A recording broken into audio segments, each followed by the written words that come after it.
Okay, so don't splash the cash. Why? Well, first of all, not surprisingly, controlling your cash is vital to surviving the recession.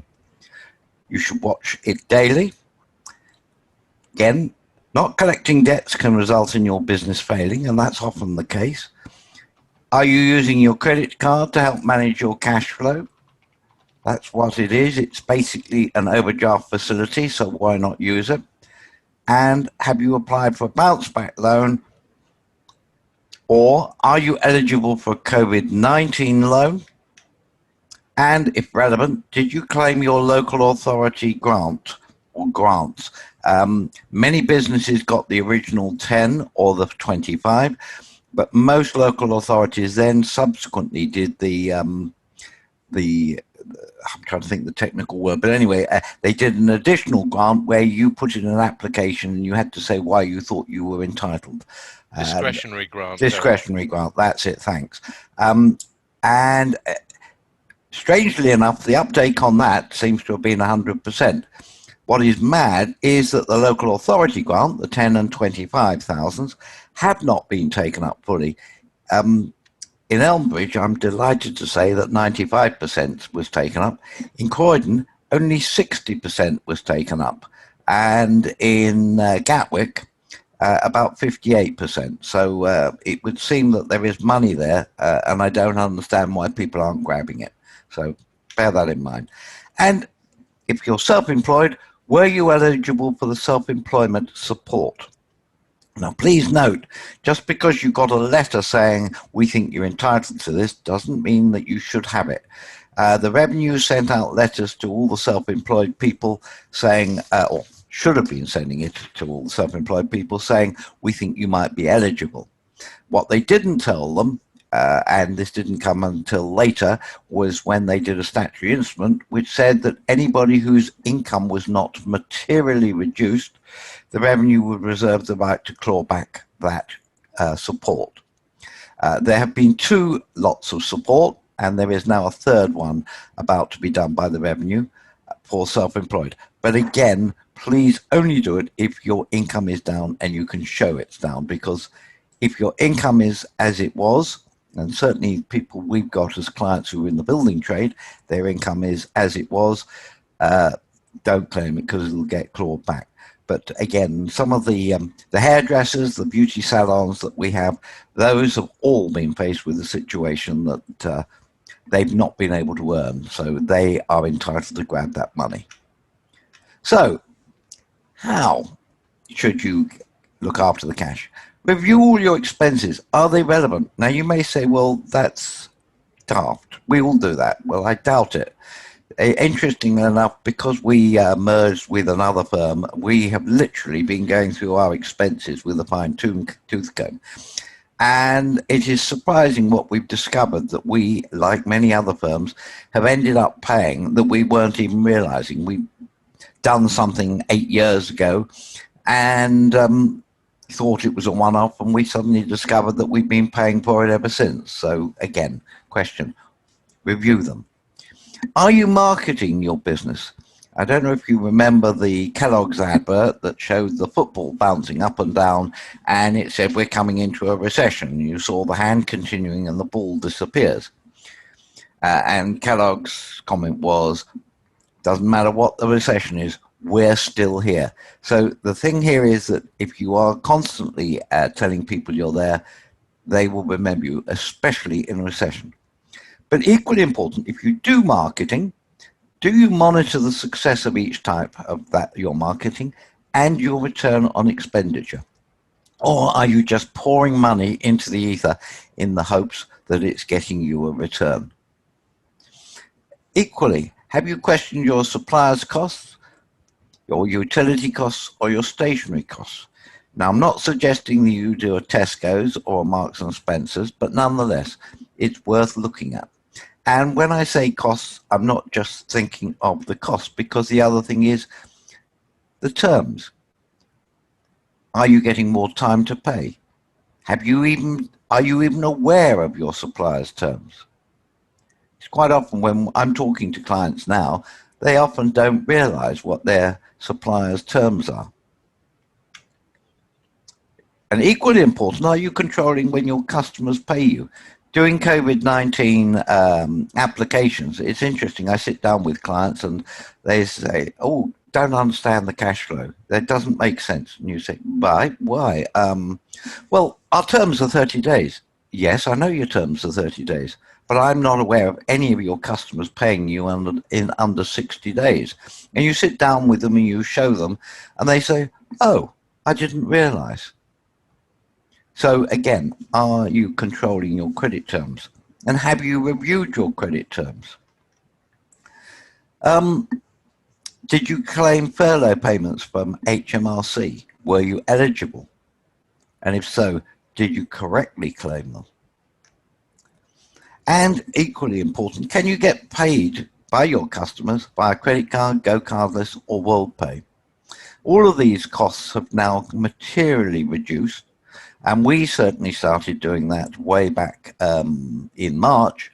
And we have found that it's an awful lot easier getting somebody to pay us by credit card than saying, can you pay money into our bank account? Because with that, we got all the excuses, oh, I haven't got any money in our bank account. Whereas you say, well, tell you what, pay us on your credit card. And they do. I'm well aware that that means it's going to cost them on their credit card if they don't pay. But it means we get paid. So you've got to think about your cash flow. Okay, so you've had a look at all that, but what then? Well, why don't you create key performance indicators? How does your business perform? And these are used in four main areas: revenue improvement, cost reduction, process cycling time improvement, and increased customer satisfaction. And each company or business is unique and so needs to set up 8 key performance indicators for their business. We produced a booklet, Key Performance Indicators, and in fact, I've just sent off to the printers our book, 150 pages of key performance indicators with charts and everything else. But for the average small business, forget what the accountant tells you, because most of you probably glaze over within 2 minutes of him starting talking. Look at key performance indicators. How can you use these to run your business? What are your wages as a percentage of turnover? What is your cost of sales as a percentage of turnover? We've recently taken on a pub restaurant, and he just literally had sales, and he was moaning, and he said, well, apparently it's not possible to split my sales between the bar and the restaurant. We looked at his till, that was doing that. We've now split all of his sales between bar and restaurant, his costs between bar and restaurant, and his wages. He now is able to monitor the profitability of these 2 divisions of his business. And again, all he's interested in is wages and cost of sales in each category. Monitoring those enables him to keep his costs down. So please bear that in mind. That's a lot easier than trying to understand account speak. Equally important, benchmark your business. Focus on your business drivers. And if you provide a service, customer care is likely to be a key business driver. If you're a high volume manufacturer, production line speed will be a key business driver. Also bear in mind one unpleasant aspect, and that is that HMRC now benchmark all businesses against others in their area of business. We actually do the benchmarking for all of our clients, because I'm on the HMRC's R&D team. And that is very interesting, because I can ring a client and say, well, I've just done your figures. Before I submit them, something wrong. It's usually the restaurants. And I say to them, have you somehow missed some of the turnover, some of the takings? I think you ought to go and just check. And invariably they come back and say, oh yes, it was, it seems to always be Saturday night's takings, somehow got missed for the last year. And that's the situation. So please bear that in mind. And again, not surprisingly, we've created a booklet, 10 ways to benchmark your business. So that is available for free to any of you if you're interested. And last of all, not surprisingly, we produced a selection of booklets, Controlling Your Finances to Make It to 22, Funding Your Business Step-by-Step Guide to Borrowing, 10 Ways to Benchmark Your Business, and the Key Performance Indicators. All of these are available for free from us as part of our service to the community to try and help people to run their businesses more effectively. So that's ideal, and I'm now going to stop sharing. Any questions? As an observation, I think most business owners don't actually measure their performance in enough detail, and they certainly don't measure what they're doing in marketing. It's usually, I hear sort of, I ask a question, well, where do your leads come from? And it's usually, well, word of mouth, which in my language means we don't know. They just guess instead of measuring what they're actually, where the leads are coming from. The only other thing I would add is that actually is pricing. I think, again, most business owners undervalue their service, so therefore they underprice. And I think it's despite whatever the economic conditions are at the moment, actually taking a look at the pricing of their service or product and actually looking for ways to improve that is certainly worth doing. Yes, you've got to bear in mind, is my price sensible? We've recently been working with Mayfair Estate Planning, and they said to me, all your prices are, they're a joke. And Jack and I were sort of, oh, no. And they said, that's the price you ask. And funnily enough, we were asked to do some work for 3 different firms of solicitors. And they said, oh, we've been told by William your fee is X. And I'm thinking, I sort of hummed and I, well, yes. And I'm thinking, well, they're going to really throw the book at me. And they said, oh, well, glad to see it sensible. Do you know, somebody offered to do this work for Y, which was about half. Well, of course, they're obviously rubbish. And I'm thinking, shit, that's what I would have asked. So this is how those firms of solicitors were looking at it. Somebody asking what we normally would have asked, the attitude was you were rubbish. And I have to say, having done this work for these 3 firms of solicitors, all 3 were delighted and actually made the comment that, the quality of the work was such, you could have screwed a bit more money out of us. So, it's made me realize that we have got to try and look at what we charge more realistically. I'm just looking at young Ian, because I know Ian's very much on the marketing side, and that is an important part of costing that, because it's not just what you're selling, it's what's the cost of your marketing. Ian, do you want to comment? Well, I'm delighted to be called young Ian. It seems a while, having just passed a serious milestone birthday, but thank you very much for that. If I get nothing else out of this call, that will be a pleasure. No, genuinely, I completely agree with that. And as I've talked about in some of the presentations I've made, what I call the profit engine, which starts off with marketing leading to lead generation, is just so key. So I completely agree with that. One quick comment I was going to ask, or question I was going to ask, Derek, is you said that it's possible to get presumably printed booklets. Is it possible for people to be able to get an e-booklet, yes, an electronic one? Because I think, and genuinely, you and I have talked about this before, but I really think it would be fantastic if people on this call could get access to that. It's all good, sound sense. I don't think, I may be wrong, but I don't think there's any sort of proprietorial stuff in there, and it really helps everyone. So I don't know if that would be something that you'd be able to maybe get one of the, Mike or Linda to mail out to everybody on the call. But I think that would be really sensible thing to do, to have an electronic version of those.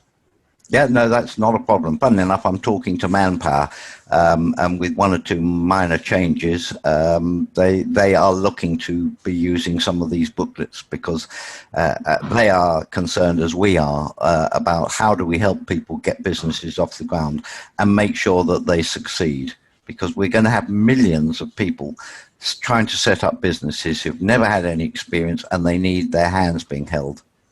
We'll pass on now to Sandra to talk about the legal side of employment and all the associated things she's going to tell us. Sandra, it's all yours. Thank you very much. I'm just going to share.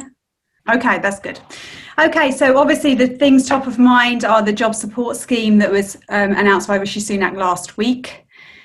I run the HR department. We've got about 150 clients across North Surrey, and clearly we have been bombarded with questions about how is this going to work? How do you transition from the furlough scheme over to this scheme? So I'm just going to run through the main points of the scheme, but also around that some of the legal minefield that businesses will face in trying to do the right thing, but without some clarity. So we all know the words furlough now, don't we? Furlough was introduced by the government in March 2020, which for me feels like an absolute lifetime ago. It's been phased out since August, as we know. So contributions from the government have been declining since August through and then the scheme will end at the end of October.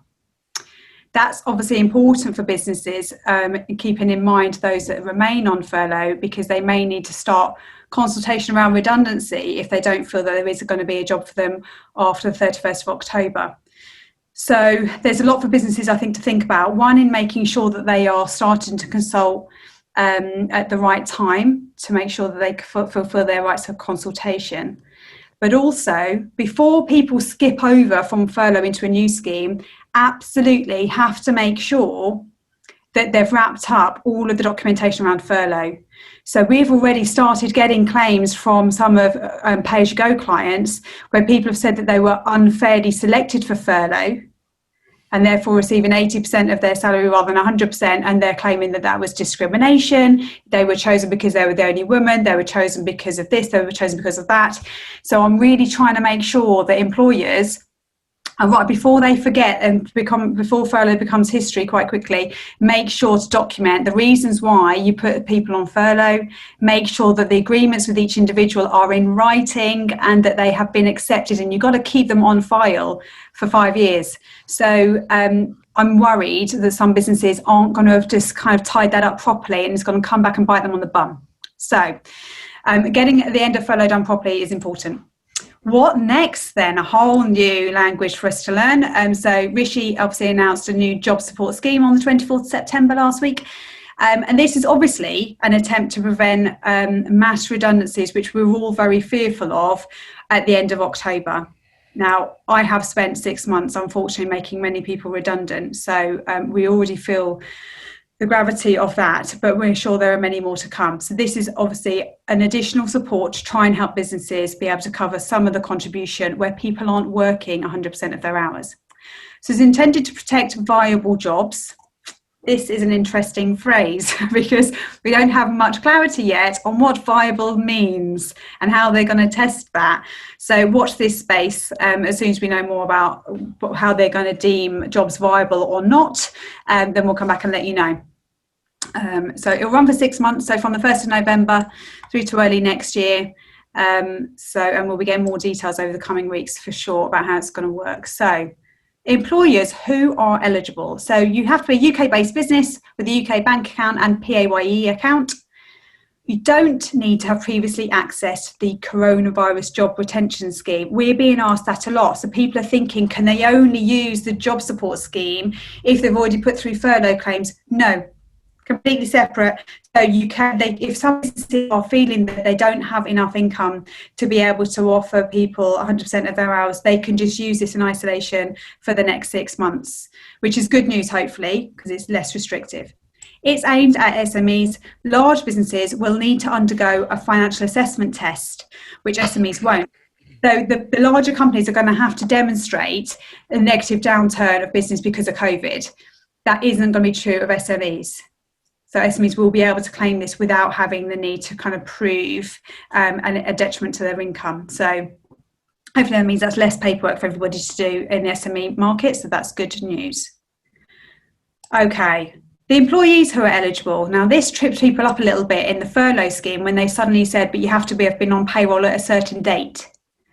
So again, employees must have been on employees' payroll or not before the 23rd of September.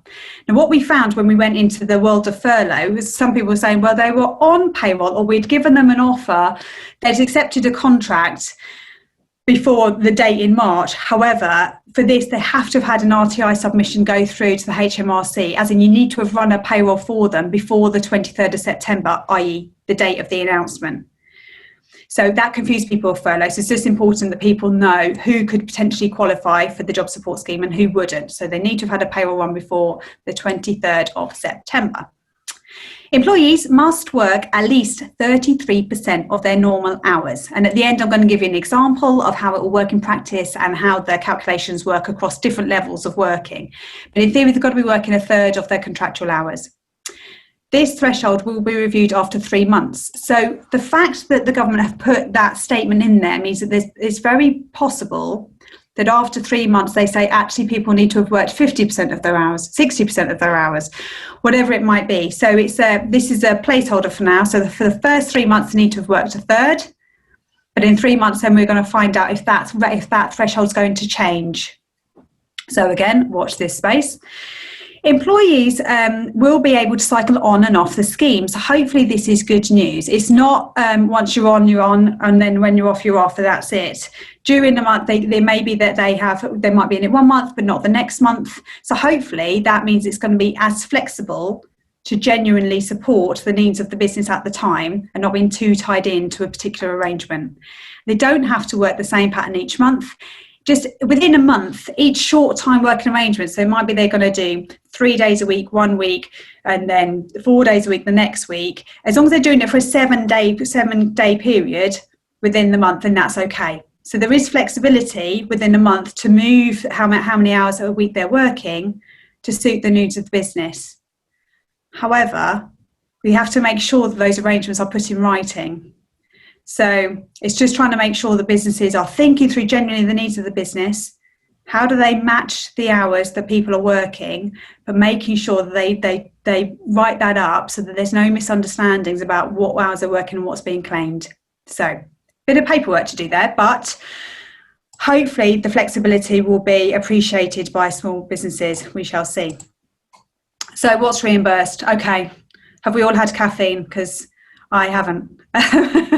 So what is reimbursed? So all of the worked hours will have to be paid in full by the employer. So the hours that are actually worked have to be paid, understandably. The period of unworked hours will be split into thirds. One of the thirds will be covered by the government, another third will be paid by the employer, and the other third will be lost. So that will be lost for the employee's pay. The employee NIC and the pension is not covered by the grant. Obviously, that changed during furlough when the government stopped contributing to the NIC. So for this, they're not covering that element of contribution at all. And I'm going to get onto an example in a second. So how is it going to be reimbursed? So we're expecting an online portal similar to the job retention scheme. But we don't have details of that yet. It's coming. Claims are to be made from December and monthly thereafter, which is a cash flow challenge potentially, because employers are going to have to pay in November, including for the government element, and then they'll be reimbursed when they claim it in December. So they're going to have to be able to afford it in November. So it is a reimbursement scheme. Claims are made in arrears after you've paid the employee. The calculation is on normal wages. So obviously people's pay may have been a bit up and down over the last 6 months. The calculation of what their normal pay is pre-furlough. So forgetting the 80% or any other calculations have been made, what is in their contract before we went into this crazy world of the job retention scheme should be based on that wage. If an employee has been furloughed, you must calculate based on the pre-furlough wages. So it's important to not get that sum wrong. Okay, so other useful information. New short-time working arrangements must be agreed with staff in writing. That's the bit that worries me the most, I think, is that people are having conversations but not following up in writing or email or documentation, which just leaves all businesses open to claims of discrimination or unfair deductions, which you just don't want that kind of trouble. So doing the documentation is important. The HMRC will check claims, so the records must be kept somewhere safe and sound. Employees can't be made redundant or put on notice of redundancy during a period when the employee is claiming the grant for them. That I think is fair enough. The whole point of this scheme is to try and prevent people from being made redundant. And therefore, the theory being that if you're therefore making a claim and getting the contribution from the government, then you can't at the same time be making them redundant.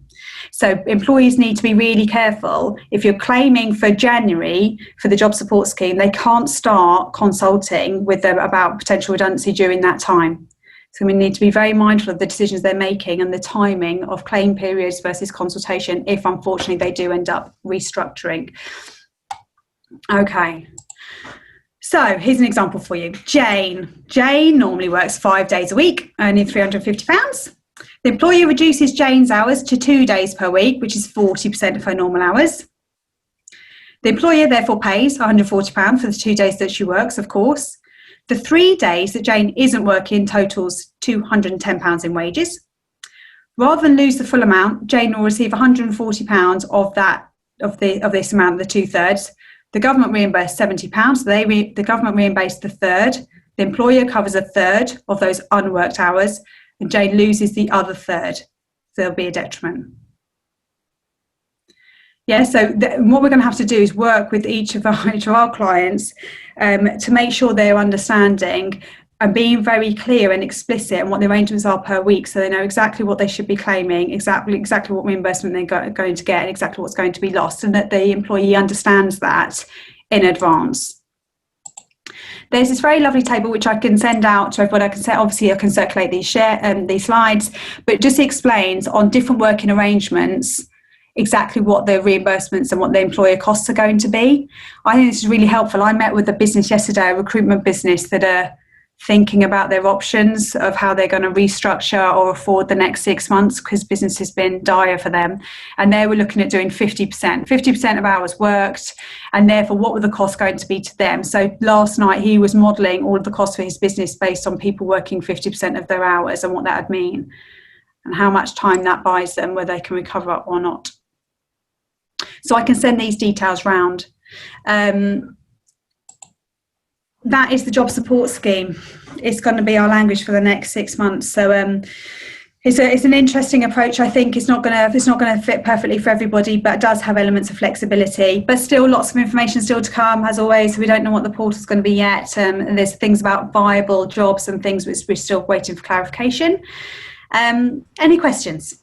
Yeah, it's scary in its complexity, which is difficult for the employee to understand. But I guess it comes back to the presentation between Derek and Sandra, and then you add in the change to the loan arrangement. And it's going to need, employers are going to need a huge hand-holding here to identify the difference between leveraging themselves with their debt and extending it out, to deal with the arrears payment, to deal with how many staff they keep on. And what do you think is the first port of call an employer needs when they're trying to assess this? Is this looking at the financials within the business, or is it looking at their people strategy, or a combination thereof? Because the vast majority of small to medium-sized employers is quite frankly, and I don't want to do anybody a discredit here, but it's quite frankly impossible to sort of pull all of this together by yourself and make a really calculated assessment. So should you lead with the financials first, or the people, or what's your view? I would, well, the meeting I had yesterday was exactly that. So a business owner saying, oh my goodness, what am I going to do? You know, because it's all very complicated, as you say. What we did was sat down and talked about his business performance and what did he project. You know, we'd all love a crystal ball right now, wouldn't we, to know what's going to happen over the next 6 months and what it's going to do to, that was a recruitment business, to their market. But we looked at what his estimates were in terms of his business performance. And to be honest, the best place we found to start was using that table that was the last slide to do some modelling so that you could see, okay, if everyone was doing it, if all of the current team were doing a third of the hours, what would that cost me? What reimbursement would I get? If it's 50, if it was 80%, and having a look at the numbers. And that actually was just really helpful because there's a moment of clarity of like, okay, that's what the numbers are going to look like. And then we went through a number of options and saying, so if we use the job support scheme, those are our options, and we probably would go for 50% hours. But if business does this, this is our contingency plan. If business does that, that's our contingency plan.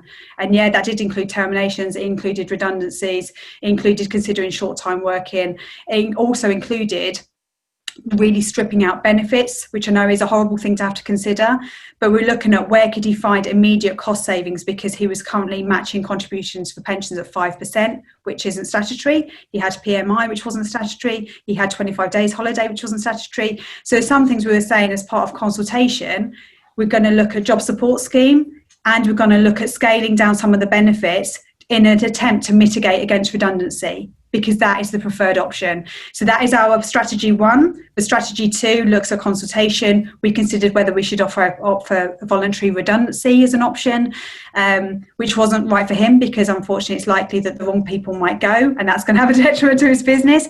But for him, it is, I think, really helpful to be able to sit down with somebody to map out all the options and think, right, the best plan for this business based on these assumptions is A, then B, then C. And so we've got that as a plan, and then we're going to review it literally every fortnight to see if that needs to change. But the modelling helps, because then you know what you're going to get. Right, any other questions for Sandra? I've got a question. Hi, Sandra, great presentation, by the way. Really good information, a lot that I've kind of been confused about over the past few weeks. It's made all sense this morning.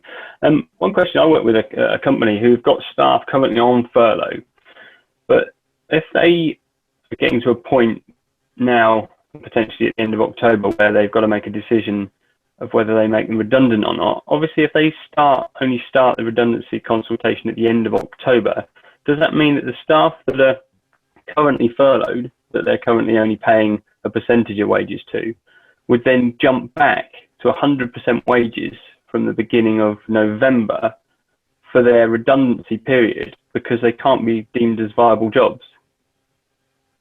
Yeah, I mean, obviously the clarity on what viable job means is really important for businesses to know that.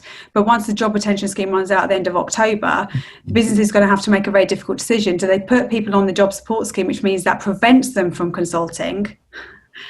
Yeah, or do they enter into redundancy consultation straight away? Which is why I think many businesses will probably start now. Mm-hmm. So they could do the consultation in the last month of the job retention scheme.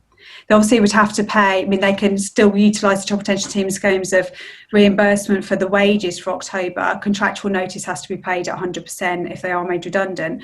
But I think it's going to prompt people to start having to do that sooner rather than later. Otherwise, it's going to delay their ability to be able to use the job support scheme as an alternative. So, yeah, otherwise they would go back onto 100% of wages. We now need to move on to Paul Cliff. And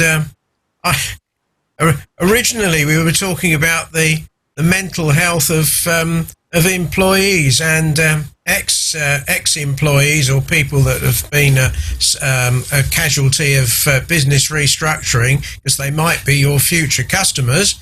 But listening to what Sandra has said, I think the mental health of employers will be coming in here as well.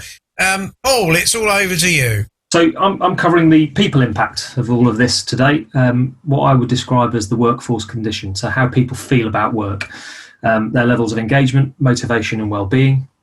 This was the topic of my MBA dissertation, so I'm hoping to give you some insight into the findings of that research that will resonate with the challenges you and your people may be facing as you support them, as Sandra's described, either returning from furlough, working alongside others who've been affected by the current circumstances, or through those difficult decisions ahead around the future of jobs or even the business itself.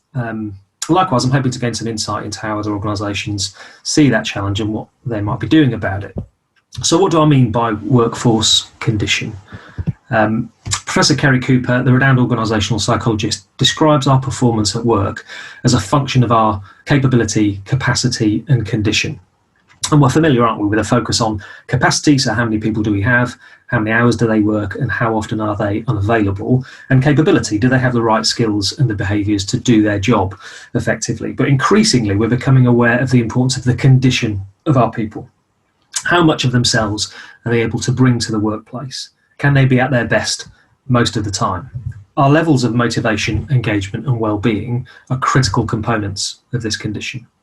Prof Cooper describes the optimum level of sustainable human performance as approximately 80% of our potential, and yet most of our capacity and capability safety nets, such as UPP or absence management, they only kick in when performance drops on average below 50%. So the business case for employees who are engaged, motivated and well, the components of their condition, is approximately 30% of their productivity. So it's not just a nice to have, it's critical not only for the health and well-being of the nation, but also the economy. So what do we mean when we describe well-being, engagement and motivation? Well-being is defined by the World Health Organization as a state in which every individual realizes his or her own potential, can cope with the normal stresses of life, and can work productively and fruitfully, and is able to make a contribution to his or her community. Pinder described employee motivation as a combination of intrinsic and extrinsic forces that initiate work-related behaviours and determine their form, their direction, their intensity and duration. And engagement is described as a positive mindset towards work, characterised by vigour, dedication and absorption in work tasks. So when we pull all of that together, it's critical to understand that our state of engagement, well-being and motivation is dynamic. It's affected by both internal and external factors, and it can be described as a set of scales, the balance of which is a combination of those things that recharge us and those things which drain us, mentally, emotionally, spiritually and physically. And it's the balance of these in the work context that affects our willingness to apply effort to organisational goals. So it may be helpful to think of your condition in the same way as your physical health. You've got to work out to improve, being aware of what has an impact on you and the people you support and doing something practical about it. So I've just described the human performance system in peacetime, but at the moment we're all experiencing a significant deviation from that, with a whole range of external and internal elements which may be compromising our access to motivating factors or actively demotivating us, filling our well-being buckets with additional stress and anxiety and the distractions from our focus and engagement at work. The challenges of isolation, lack of social contact and interaction, uncertainty about the future, remote or inaccessible management support, changes in types of work, real and tangible risks to our health and financial worries are all real-life current examples. Our condition levels are likely to be disrupted in the current turmoil, but rather than just a blanket reduction, they'll be disrupted in many different ways depending on our preferences and our circumstances. Research has shown that any long-term absence from work has similar effects on condition: parental leave, long-term sickness, and even career breaks. So this will be entirely consistent with the way people are feeling right now as they either return from furlough or working alongside people returning from furlough, concerned about the impact and deployment of the new job support scheme and then potential redundancies in the future. Whilst there'll be a whole range of different situations, it's critical to look after your people no matter what situation they're in. How you do this will determine both the condition and therefore the performance and productivity of those staff you retain, but also your wider reputation as a business. That's determined by how you treat those people who leave you and what they say about you in the industry. Your customers, your competitors, and even your retained staff will know exactly how you support those people who leave. So it's just as important as looking after those who stay. So this should turn people's attention, especially leaders' attention, to a particular set of questions. How do we support our people's condition levels to stop the bucket overflowing? And how do we manage alternative sources of draining the stress and refreshing and recharging our capacity to cope? How do we manage our condition to ensure it doesn't begin to adversely impact our mental health or our productivity? Or at the very least, we manage and mitigate that impact. So since March, we've been collating data and research into workforce condition and how it's been impacted by lockdown measures. And whilst we don't have time to go into that research in loads and loads of detail, we've got a few quick headlines that I think will be useful to share. So engagement and wellbeing recovered quickly after the first 4 to 6 weeks of lockdown as many workers adapted to the changes, the novelty of working at home, and this new sudden organisational priority of looking after our people, which those of us who've been working in the wellbeing space were kind of raised eyebrows around, that suddenly businesses recognised that this was important. So 79% of the 275 businesses surveyed reported higher levels of engagement and wellbeing than pre-lockdown, which was really interesting. But this reduced as lockdown wore on into the summer. And as businesses prepared to return to work in September, this figure had dropped closer to 50%. So more concerning was the fact that more than 75% of these businesses had no effective measures for workforce condition, or were actively supporting their staff motivation levels ahead of a return to work. Unsurprisingly, the most influential factor in determining workforce condition is the line manager relationship, levels of trust, emotional and practical support, and clarity of communications being the greatest factors. So interestingly, the businesses that we surveyed all had really well-established internal people functions. So one of the questions that kind of appears to me is whether the SME community generally has access to the same level of expertise and support. But the bigger question becomes, Why are we so able to mitigate the risk around well-being in the current context and yet appear to be much less capable to do the same for motivation? And how can we extend this learning beyond recovery from a pandemic to helping people through everyday breaks from the workplace, such as long-term sickness absence or parental leave? And whilst we may have justifiably prioritised well-being in the early stages of lockdown, we've now got to dial up our focus on rebuilding levels of engagement and motivation as we prepare not just to return to work, but return to a different relationship with work and those factors which affect the condition of our people. Supporting those people who may be leaving the business with appropriate outplacement support and practical steps to maintain their well-being will be a defining moment for any business claiming to put people first. How high your business is bounced back, I would suggest, is directly related to how successful you are in taking this step. So it's critical, I think, that we learn from this situation, not only to support the return to work, but also provide ongoing support in this new world of remote and flexible working. So what can we do? I wanted to introduce a few of the approaches that we've been using with clients to help improve their understanding and influence over workforce condition. Firstly, using the methodology developed in my MBA research, we're giving clients an evidence-based approach to gain a greater understanding of the key components of how their people feel and perform, and we work through that in 3 stages. Awareness, to help organisations gain a greater understanding of the condition of their workforce. Focus, to prioritise the key things that will make a practical difference for their people. And practice, tangible recommendations for individuals and managers to establish a positive approach to engagement and motivation. And we've deployed this to suit a range of business sizes and budgets, from a full-scale 120-factor workforce condition survey to a self-assessment guide for business owners to understand simply and quickly where they are, and a short script for line managers to help them have better conversations about condition with their people. And then secondly, an example of the practical support to help individuals and teams improve components of their condition is our wellbeing coaching framework.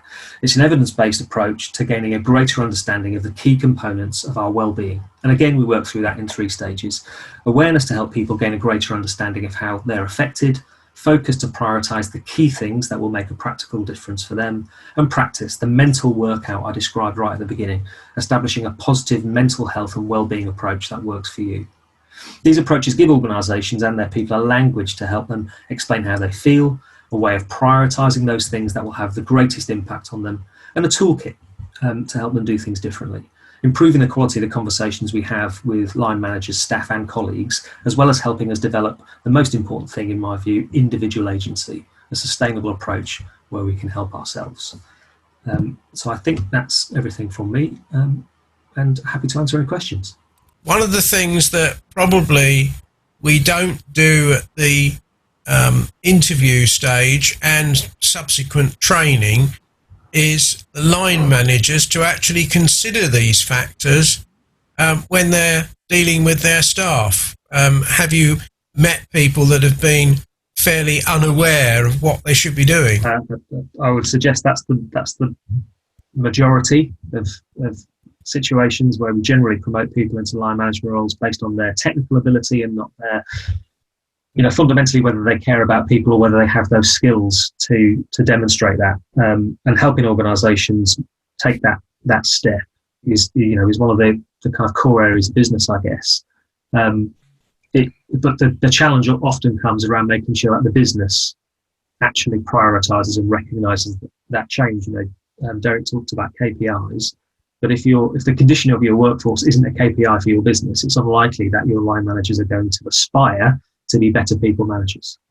So it does need to come from the top. It does need to be aligned with your kind of business vision and your strategy, which is why I put that challenge out there to say, if businesses claim to put their people first, doing it through these difficult times is going to be the defining moment. It's easy to do it when times are good.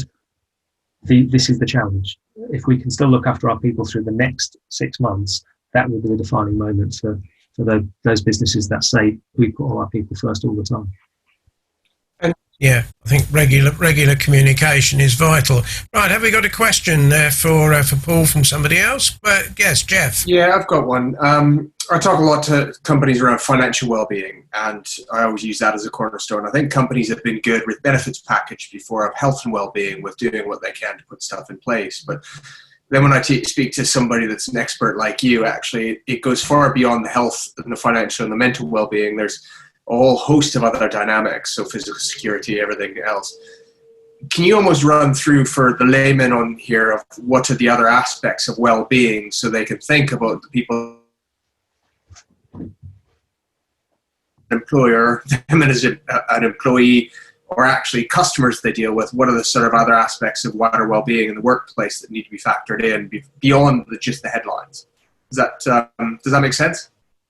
It does, yeah. And you know, that's the well-being coaching framework that we use tries to kind of separate those into different conversations just so that people can understand them. So we talk about the things you've just described about health and well-being and money and finances as two components. But we also talk about well-managed change, you know, the fact that change is pretty constant in people's lives, particularly at the moment, and how well-managed that is, how in control people feel has a massive impact on them. So we try and break down that and say, you know, get people to understand currently what impact is that having on their whole well-being, and then what are the practical steps that they can do about it. So a sense of purpose is another kind of area that if people feel like they've got a direction in life and that they feel engaged with the business and its mission, they're more likely to feel well as a result. So getting people to understand how their sense of purpose is impacting on their well-being. We also talk about relationships, about communication resources, about whether their workload feels balanced, and that's workload at home and at work. You know, we're all familiar with this kind of feeling of being overwhelmed if work and home are really busy at the same time. So how can we manage that? And that broader sense of feeling in control that I've described. And the interesting point is everybody has a different need on those scales. So some people might feel that they need to be in control more than the next person. But, you know, we help people establish that kind of baseline and say, this is what you need to be comfortable. This is where you are right now. These are the things that we can do to improve that over a period of time. So you know, the framework looks at a holistic approach to individuals. And like I said, it's, you know, we're very conscious that it's one individual. It's not just at work. It might be work and home and everything else that's impacting on it. And it's just, like I said, it raises that awareness. It helps people focus on the area that is having the biggest impact at the moment. If you think about the picture that I described on the slide, it's consciously like a wheel. And what we describe is as we rate each of the areas, it looks like a tire. And if the tire's got some flat bits and some pumped up bits, we say, well, actually, that's a good symbol of how bumpy your ride is at the moment. What can we do to inflate some of those areas to make it a bit smoother? Hope that helps. Yeah. Okay. Any other questions for Paul? Yeah, I do. I have one question. So at the moment, Paul, the government is encouraging us all to work from home. Obviously, for some of us, particularly in this room, I mean, we'd probably already be doing that anyway. But I wondered, do you have any information, any data on just what's happening to people who are working from home in terms of, you know, how they're getting on with their well-being, their motivation and engagement? I mean, is there an impact there, or? Yeah, I think Hamish, that's what we saw in that kind of the pattern of the data that I described, in that the novelty of working from home and having to do the commute and all of those sorts of things produced this initial spike in well-being engagement, thinking, oh, this is quite nice, it's a bit different, you know, it's not going to last forever. But as that started to wear on, people started to get a bit bored of it, a bit tired of it, and they started to struggle with kind of, you know, what we've talked about, a work-life balance. Actually, it became people were working at home, and actually the split between work and home just started to erode over a period of time.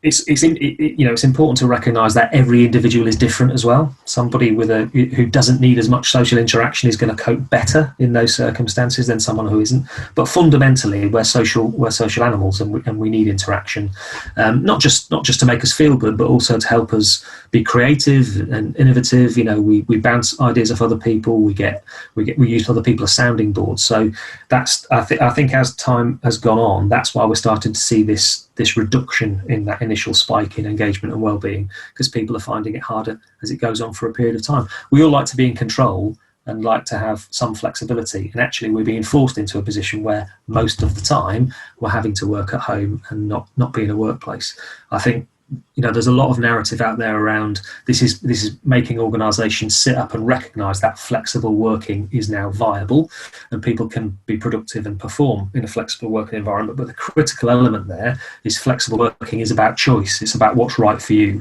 Flexible working doesn't mean let's send everybody home and make them work in their in their kitchens. You know, it's about understanding that people have got choice. So I think it was that initial spike, and I think it's going to start to reduce. The continuing kind of assessment of that, I think, is going to be critically important for businesses to make sure that, you know, it doesn't have that impact on broader mental health, but also the productivity of the business.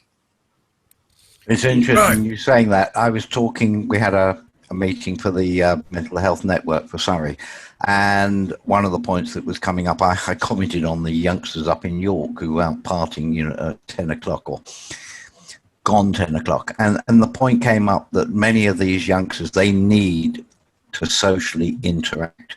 And therefore, if you're trying to get people working from home, they're going to want to be able to go and let off steam, so to speak. And therefore, saying to them they've got to leave the pub at 10 o'clock, of course they're all going to end up having a party in the street because they want to be able to socially interact. And if we try to stop them, it's just going to increase the mental health problems. Well, it's really interesting. One of the things that I kind of work through with people with the wellbeing coaching kind of sessions is to gain an awareness of those things that normally recharge you, particularly those things that are not available to us during lockdown. So if, you know, a particular example of a single guy, lived alone, most of his social interaction was through work, was feeling quite isolated, and he listed out those kind of elements of social interaction that were no longer available to him. And, you know, recognizing that there's nothing he can do about that at the moment, helped him identify some alternative sources of getting the same thing out of it. You know, so one of the kind of really practical examples was that he used to meet a bunch of colleagues who worked in different departments on the sandwich run. They had a sandwich van that came outside, and they used to have a cup of coffee, talk about nothing to do with work. And that's a really interesting point, that most of our Zoom interactions at the moment, when we're working at home, are very work focused because it's a concentrated period of time. We're looking at all the people, and we've got to talk about work for the next hour. So he created this kind of drop-in session where they would meet and not talk about work and have a cup of coffee and a Danish from the kitchen, but sit and talk to those people. So he created some alternative recharging kind of processes for himself. And I think that's a good example of getting people to think about being aware of the impact that their old routine used to have on them, and making sure the positive elements of that are replaced as best as they can in this current set of circumstances.